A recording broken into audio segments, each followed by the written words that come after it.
চেঙ্গুটিয়ায় পানিতে ডুবে মৃগ রোগীর মৃত্যু। আমিনুর রহমানের তথ্যচিত্রে থাকছে বিস্তারিত।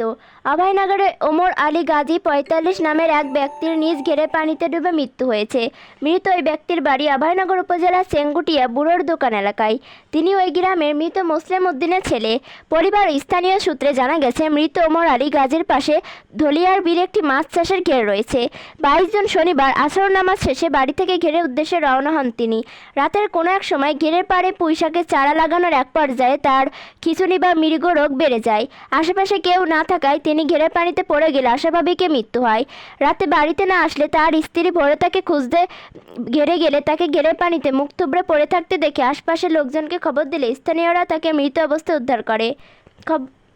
খবর পেয়ে অভয়নগর থানা পুলিশ ঘটনাস্থলে এসে লাশ উদ্ধার করে। এই ঘটনায় মৃত ওমর আলী গাজীর স্ত্রী মাফিয়া বেগম ও ছেলে হাসান আলী গাজী উভয়ে বলেন, মৃত ওমর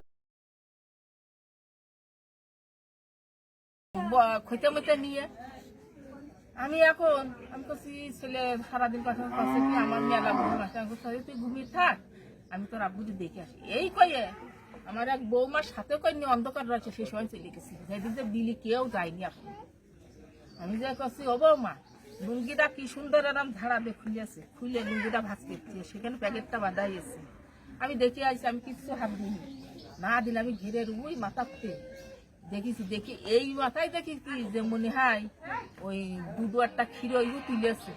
এই বেটা আমি করছি কি ও গো, ওই পড়ে রেস মানে ওই শেখ জামা গায়ে দিয়ে গেছে, ওই মনে হয় আমাকে তোমার কাকা পাশে ওরে না, তাইকে আমি ওখানে ভিটে দিছি। বুঝছা, আমি ভিটে যাই, আমি আর তুলছেন ওই বউরা কি করে আমার নিয়ে আসে, আমি প্রতিবারই নিয়ে আমি এক নজর দেখে ওই জামা দেখে চিনতে পারি।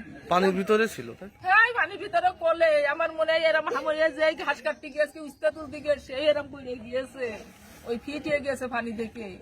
ওই সময় এরম হাতে এরম ছিল কি ধরনি, আমার মনে হয় মান্ডিয়েরা ওকে তলাশ করেছে মানুষ। আমি থাকি বাসপা, আমি কালকে আমার এত ভুল হয়েছে আমি নিজেই করতে পারি। ঠিক আছে। এই বেটা আমি আসে বাড়ি আসে আমি আচ্ছা বেরোইছে আসরে আজানের পরে আমি করছি কি যে ঘুমোই রয়েছে পানি হয়েছে, ওটা ঘুমোই রয়েছে। আমি করছি কি থাক ঘুমোই রয়েছে থাক, আমি ডাকবো না, আজকাল মাঠে যাবে না, ঘাট যখন কাটি নিয়ে দুপুর বেলায় তখন আর মাঠে যাওয়ার দরকার। এই বেটা আমার মনের মধ্যে তাই কই আমি কছে এই প্যাকেট দে, তাই করে একটা কাজন দিয়ে আমার সেই প্যাকেট দেওয়ার কাছে আমি দিচ্ছি, পুঁইশাক কাটলো প্যাকেট দে। আমি বলছি না তোমার শরীরটা মেলা অসুস্থ, পশুদিকে রাত্রি ওরাম হয়েছে, এইরকম করে ফিটে পড়ে গেছে। আমি বলছি ও আসান ও তোর আপু ফিটে গেছে, মির্গের রোগ নাকি।